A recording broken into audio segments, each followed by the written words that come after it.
വീട്ടിലെ പ്രസവങ്ങൾ അപരാധമായി പ്രചരിച്ച് ജില്ലയെയും അംഗീകൃത ചികിത്സാശാസ്ത്ര ശാഖയായ അക്യുപഞ്ചറിനെയും അപകീർത്തിപ്പെടുത്താനുള്ള ശ്രമങ്ങൾ അപലപനീയമാണെന്ന് ഇന്ത്യൻ അക്യുപഞ്ചർ പ്രാക്ടീഷണേഴ്സ് അസോസിയേഷൻ ഭാരവാഹികൾ അറിയിച്ചു. ഇപ്പൊ നമുക്ക് എല്ലാവർക്കും എല്ലാവരും കേൾക്കുന്ന പോലെ നമ്മൾ ന്യൂസ് കേൾക്കുകയാണ്. വീട്ടിലൊരു സ്ത്രീ പ്രസവിച്ചു, അവര് മരണപ്പെട്ടു. അപ്പൊ ഈ മരണം ഒരിക്കലും ആരും ന്യായീകരിക്കുകയോ അല്ലെങ്കിൽ ഇതിനെ അപലപിക്കുകയോ അല്ലാതെ മറ്റൊന്നും ചെയ്യാനില്ല. പക്ഷേ നമുക്ക് മനസ്സിലാവുന്ന കാര്യം എന്താണെന്ന് ചോദിച്ചാല്, ഈ ഒരു വിഷയം ഉണ്ടായപ്പോൾ അതിന്റെ കുറ്റം ഡയറക്റ്റായിട്ട് അക്യുപങ്ചർ എന്ന് പറഞ്ഞ ചികിത്സയുടെ കുഴപ്പമായിട്ട് ഒരു പ്രഖ്യാപനം പോലെയാണ് മീഡിയകളിൽ കാണാൻ കഴിയുന്നത്.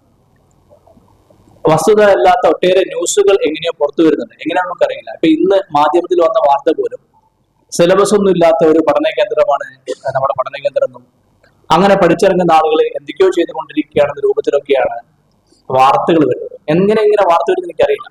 അക്യുപഞ്ചറിനെതിരായ അവാസ്തവങ്ങൾ പ്രചരിപ്പിക്കുന്നതിൽ നിന്നും എല്ലാവരും വിട്ടുനിൽക്കണം. വീട്ടിലെ പ്രസവങ്ങൾ കുറ്റകൃത്യമോ നിയമപരമായി പാടില്ലാത്തതോ അല്ല. അക്യുപഞ്ചർ ലോകവ്യാപകമായി അംഗീകരിക്കപ്പെട്ട ചികിത്സാ രീതിയാണ്. ഇന്ത്യയിലെ പല സംസ്ഥാനങ്ങളിലും ഇതിന് പ്രത്യേകമായി റെഗുലേറ്ററി ബോർഡുകളുമുണ്ട്. കേരളത്തിലും 1/4 നൂറ്റാണ്ടിലേറെ കാലമായി ഈ ചികിത്സാ സമ്പ്രദായം പ്രചാരത്തിലുണ്ട്.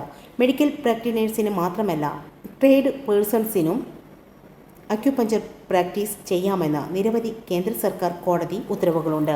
ഇത് മറച്ചുവെച്ചുകൊണ്ടാണ് പലരും ജനങ്ങൾക്കിടയിൽ വ്യാപകമായ തെറ്റിദ്ധാരണയുണ്ടാക്കാൻ ശ്രമിക്കുന്നതെന്നും അസോസിയേഷൻ കുറ്റപ്പെടുത്തി. വാർത്താസമ്മേളനത്തിൽ ഷുഹൈബ് റിയാലു, CK സുനീർ, സയ്യിദ് അക്രം, ജംഷീർ അലി, ജുനൈദ് അഹമ്മദ് എന്നിവർ സംബന്ധിച്ചു. വെക്കേഷനിൽ ഫാമിലി ആയിട്ടും കുട്ടികളായിട്ടൊക്കെ വന്നുകൊണ്ട് ടൈം സ്പെൻഡ് ചെയ്യാൻ പറ്റിയിട്ടുള്ള ഒരു അടിപൊളി പാർക്കാണ് ഇത്. വെറും 30 രൂപ എൻട്രി ഫീ കൊടുത്തിട്ടുണ്ടെങ്കിൽ ഇവിടുത്തെ എല്ലാ റൈഡും നിങ്ങൾക്ക് എൻജോയ് ചെയ്യാട്ടോ. 100 രൂപ എൻട്രി ഫീ കൊടുത്തിട്ടുണ്ടെങ്കിൽ ഇവിടുത്തെ ചിൽഡ്രൻസ് പൂൾ അൺലിമിറ്റഡ് ആയി യൂസ് ചെയ്യാം. എനിക്ക് ഏറ്റവും ഇഷ്ടപ്പെട്ടത് ഇവിടുത്തെ ഫാമിലി പൂളാണ് കേട്ടോ. നമുക്ക് ഫ്രണ്ട്സിനായിട്ടും ഫാമിലി ആയിട്ടും ഒക്കെ വന്ന് ചില്ല് ചെയ്യാൻ പറ്റിയ ഒരു അടിപൊളി പൂളാണ് ഇവിടുത്തത്. പൂള് നമുക്ക് ബുക്ക് ചെയ്യാനുള്ള ഒരു ഓപ്ഷനും വരുന്നുണ്ട് കേട്ടോ. നിക്കാഹ് ഫംഗ്ഷൻ, ഗെറ്റ് ടുഗദർ ഇതുപോലത്തെ പ്രോഗ്രാംസ് ഒക്കെ നടത്താൻ പറ്റിയ ഒരു ഓപ്പൺ സ്പേസും ഇവിടെ ഉണ്ട്. സ്കൂൾ കുട്ടികൾക്ക് 100 റുപ്പീസിന് കിഡ്സ് പൂളും എല്ലാ റൈഡും അടങ്ങിയ ഒരു പാക്കേജും ഇവിടെ ഉണ്ട്.